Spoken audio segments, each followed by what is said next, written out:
Je vais être franc avec vous. Je vais être très franc. Je suis absolument choqué.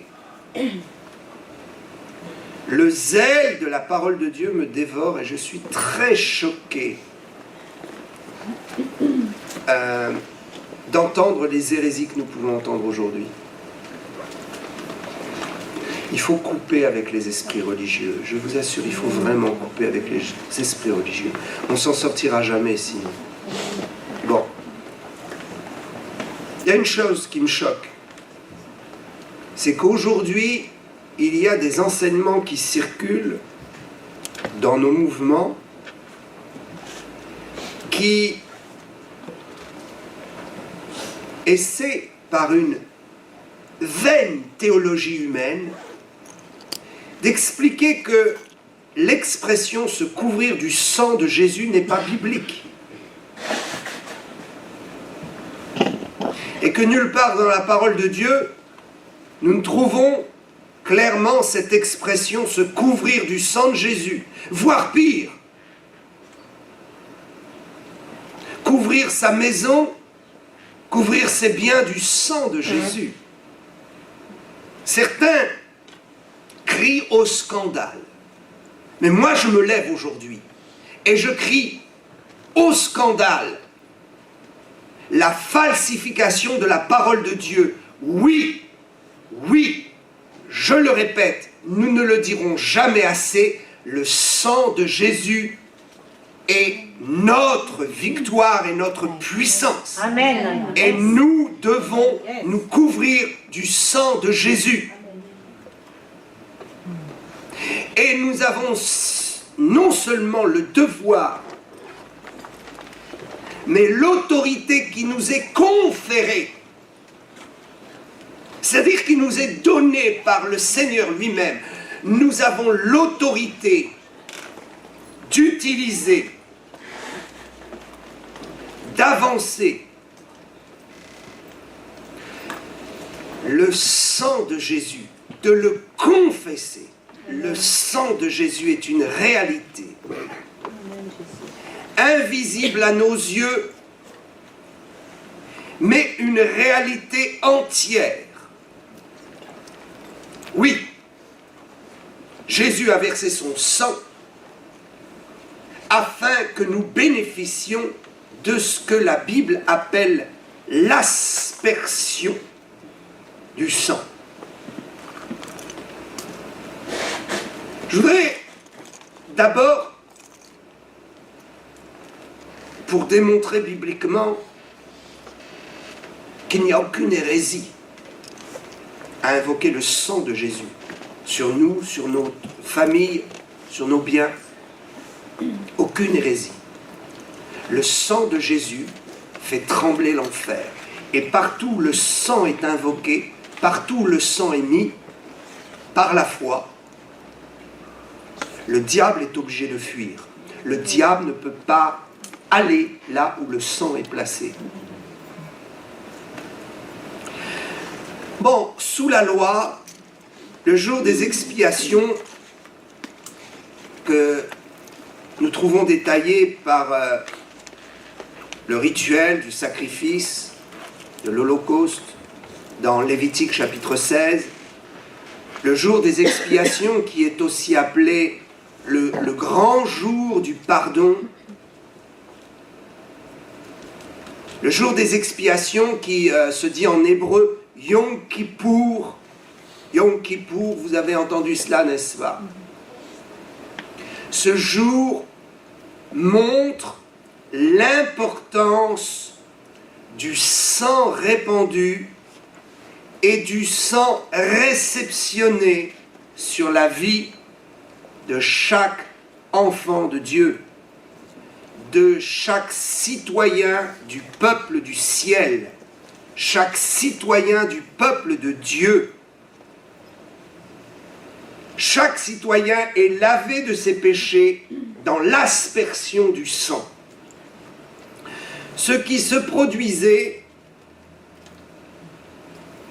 c'est que une fois par an, le grand sacrificateur convoquait le peuple et faisait l'expiation des péchés par le rituel du sacrifice. Écoutez bien. Il y a un langage biblique. Et ce langage biblique est le langage de Dieu. Quand vous recevez le langage biblique, vous recevez directement la pensée, le mode de fonctionnement de Dieu. Et vous recevez, vous et moi, nous recevons la pleine vérité. Il y a un langage biblique. Le jour des expiations veut dire le jour de l'aspersion. Expiation veut dire dans le langage biblique aspersion.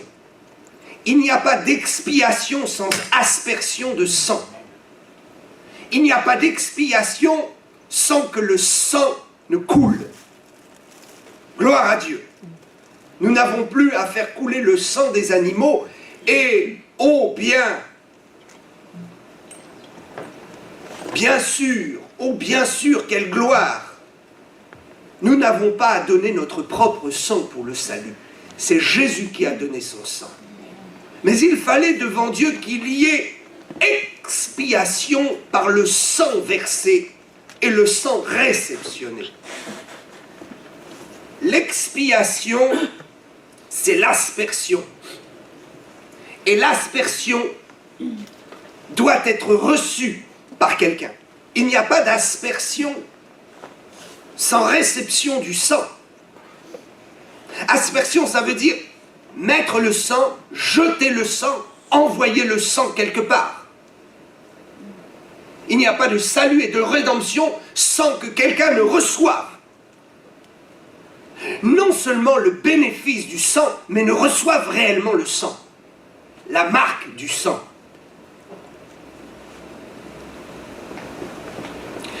Que faisait le grand sacrificateur une fois par an? La Bible nous montre clairement que le grand sacrificateur prenait une partie du sang de l'animal qui avait été sacrifié sur l'autel, à l'extérieur, sur le parvis, à l'extérieur du temple. Il prenait une partie du sang et il entrait avec ce sang dans le lieu très saint. Il traversait le lieu saint et il entrait dans le lieu très saint pour déposer une partie de ce sang sur ce que l'on appelle le propitiatoire. Quelque chose qui est propice, c'est le couvercle de l'arche de l'Alliance qui se trouvait dans le lieu très saint, une fois par an. Personne ne pouvait rentrer dans le lieu très saint, mais une fois par an, il était autorisé au grand sacrificateur, au grand prêtre, d'entrer pour déposer le sang. Cela avait une signification qui est reprise d'ailleurs dans l'épître aux Hébreux au chapitre 9. Quand vous lisez Hébreux chapitre 9, vous comprenez que la nouvelle alliance nous donne la révélation de cet acte qui était prophétique. Pourquoi est-ce qu'il portait le sang dans le lieu très saint? Eh bien, tout simplement, le sacrificateur venait déposer la preuve du sacrifice. Venait authentifier le sacrifice devant Dieu. Il portait donc le sang de la victime devant Dieu pour dire voilà, c'est fait, la condamnation est tombée, le sang a coulé et il y eut expiation par l'aspersion du sang devant Dieu. Le sang a été porté dans le lieu très saint. Ce n'est pas simplement un témoignage audible, c'est un témoignage visible. Le grand prêtre aurait pu rentrer dans le lieu très saint et dire « Oh Dieu, je me prosterne devant toi, voici le sacrifice est fait. » Il apporta la preuve. C'est ce que Jésus a fait. Jésus est mort à la croix et avant qu'il ne se montre publiquement, pendant 40 jours, il est descendu dans le séjour des morts et il est aussi monté au ciel pour porter la preuve du sang versé. Il a montré à son Père les marques des clous, de la lance, et il a apporté le sang. Il a fait exactement ce que le grand prêtre faisait prophétiquement. Il est venu devant le Seigneur, devant le trône de Dieu, et il a montré le sang de l'expiation, le sang de l'aspersion. Ce sang a été aspergé dans le royaume des cieux. Tout le royaume des cieux a reçu et a vu le témoignage du sacrifice authentique. Ce que faisait le grand sacrificateur, c'est qu'il en profitait au passage pour couvrir la tente, les ustensiles. Il y a un certain mystère là derrière, mais nous savons selon la parole de Dieu et selon l'histoire, selon le témoignage audible d'Israël, que le grand prêtre mettait aussi du sang dans le lieu saint, sur des objets, sur la tente. Et puis il ressortait, et avec ce qu'il restait du sang du sacrifice qui était encore sur l'autel, il se présentait devant le peuple qui attendait, tout excité. Le peuple, tout enthousiasme, qui attendait une chose, c'est que le témoignage revienne du lieu très saint. Que le grand prêtre dise, ça y est, c'est fait.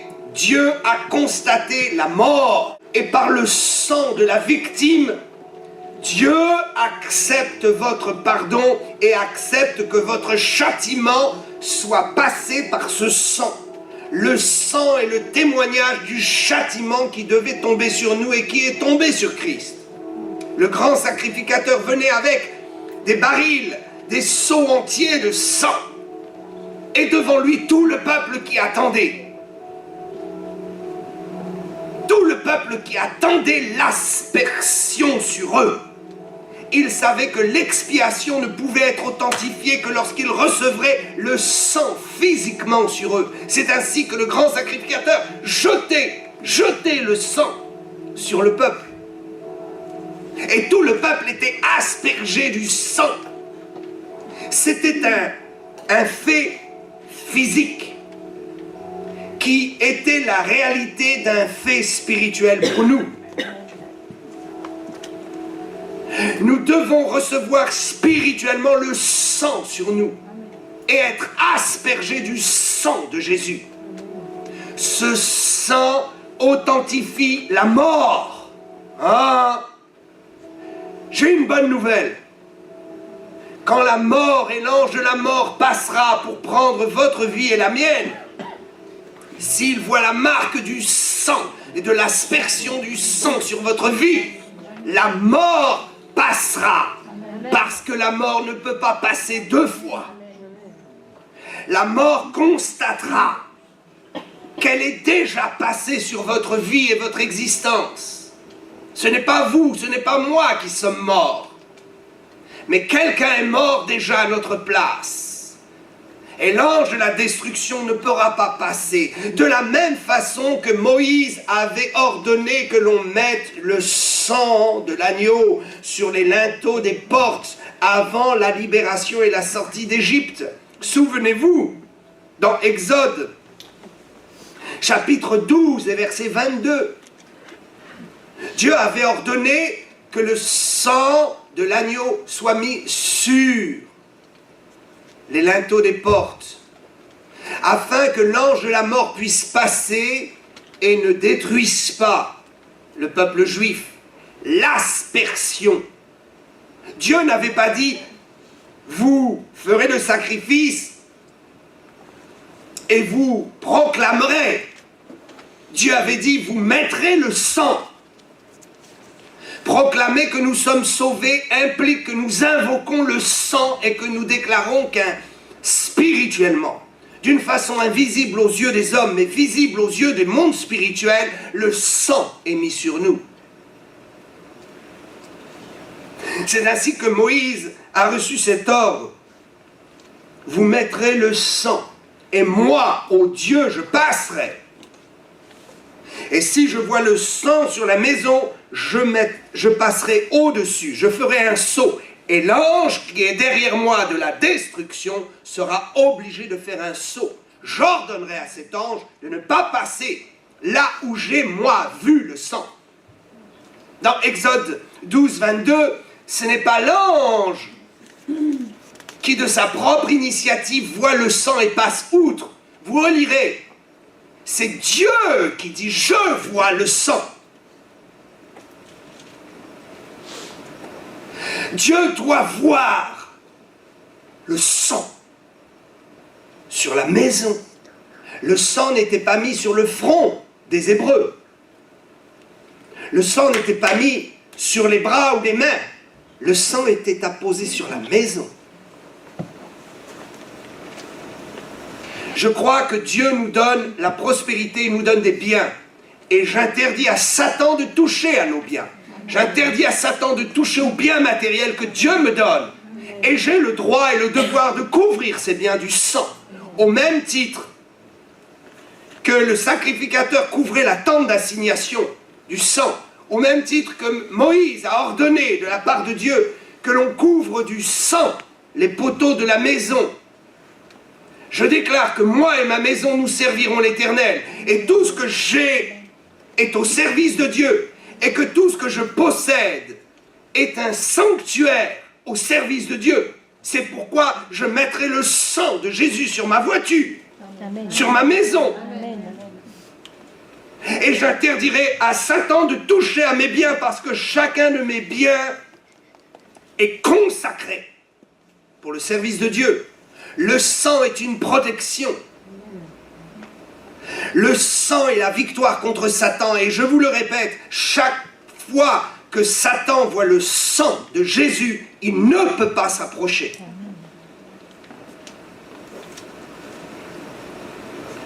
Déposez le sang devant Dieu et aspergez le peuple.